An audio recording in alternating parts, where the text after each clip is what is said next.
სენაკის აკაკი ხორავას სახელობის სახელმწიფო პროფესიულმა დრამატულმა თეატრმა კულტურის სამინისტროსა და სენაკის მუნიციპალიტეტის მერიის მხარდაჭერით უკვე მეორედ გასტროლის ფარგლებში რუსთაველის ეროვნული თეატრის დიდ სცენაზე რეჟისორ ვახტანგ ნიკოლავას ორი სპექტაკლი ჩიპოლინოს თავგადასავალი და კაცია ადამიანი ითამაშა და ჩვენ შეგვიძლია რომ ამ თემაზე სიუჟეტი ვნახოთ. რუსთაველის ეროვნული თეატრი მადლობას გიხდით მოგზაურობისთვის.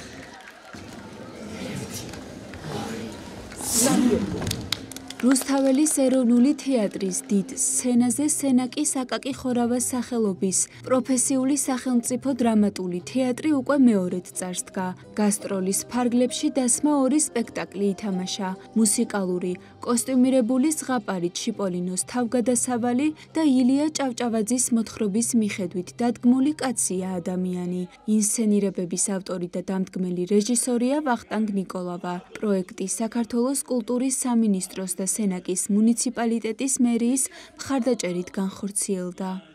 მგონია ეს ნაწარმოები ცოტა სევდიანი, ცოტა სასაცილო და ცოტა სევდიანი ეს მთლად და ლუარსაბიც ცოტა სევდიანი პერსონაჟი მგონია.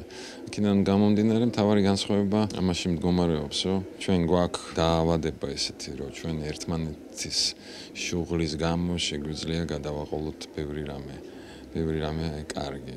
ეს ნაწარმოები არის ორი ძმის შუღლზე. ისე იცხოვრეს, რომ გადააყოლეს თავის ცხოვრება ამ კონფლიქტს. კაცია ადამიანს ვითამაშებთ ოზურგეთში, ნოდარ დუმბაძის სახელობის ფესტივალზე და თელავშიც გვინდა რომ ჩავიდეთ, იქაც წარვადგინოთ ეს სპექტაკლი. შემოქმედებითმა გუნდმა ტრაგიკომედია კაცია ადამიანი უკვე 30 ჯერ ითამაშა, მაგრამ რუსთაველის ეროვნული თეატრის დიდი სცენა მისთვის ასმაგად სასიხარულო და საპასუხისმგებლო აღმოჩნდა. თეატრალურ წარმოდგენაში პროფესიონალ მსახიობებთან ერთად სენაკის თეატრის დრამატული სკოლა-სტუდიის ახსაზრდელებიც მონაწილეობდნენ. როგორც მსახიობებმა აღნიშნეს, კაცია ადამიანი მაყურებლის წინაშე სრულიად ახლებური ხედვით წარადგინეს.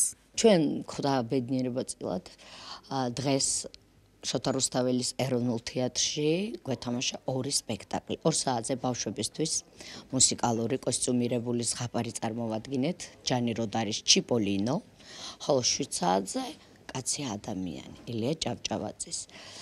ეს ჩვენი მეორე გასტროლია ეროვნულ თეატრში. ოღონდ ამჯერად ორი სპექტაკლი ვითამაშეთ ერთ დღეში, ისე რომ ძალიან დიდი მადლობა მასპინძლებს, ძალიან დიდი მადლობა ამ შესაძლებლობისთვის და იმედი მაქვს, რომ ესეთი ფუფუნება კიდევ ბევრჯერ გვექნება. ლუარსაბს თამაშობ ამ სპექტაკლში. რა თქმა უნდა, განსხვავებული ლუარსაბია, რაც გვინახავს, ისეთი არ არის. ნამდვილად სწორი თვალთახედვით არის დანახული რეჟისორის მიერ. აქედან გამომდინარე, რა ვიცი, ჯერჯერობით კმაყოფილი ვარ და ბედნიერება ის არის, რომ რუსთაველის თეატრში გვიწევს ამ სპექტაკლის თამაში. მადლობა ყველას, ვინც ჩვენთან აი ასე სილამაზით შეგვაფსო, გაგვახალისა, იმიტომ ჩვენთვის ბედნიერება. ტრამპლინია ეს ჩვენი სენაკის თეატრისთვის. აკაკი ხორავას სახელობის პროფესიული სახელმწიფო დრამატული თეატრი 1891 წელს დაარსდა და დღემდე სენაკის კულტურულ ცხოვრებაში გამორჩეული ადგილი უჭირავს.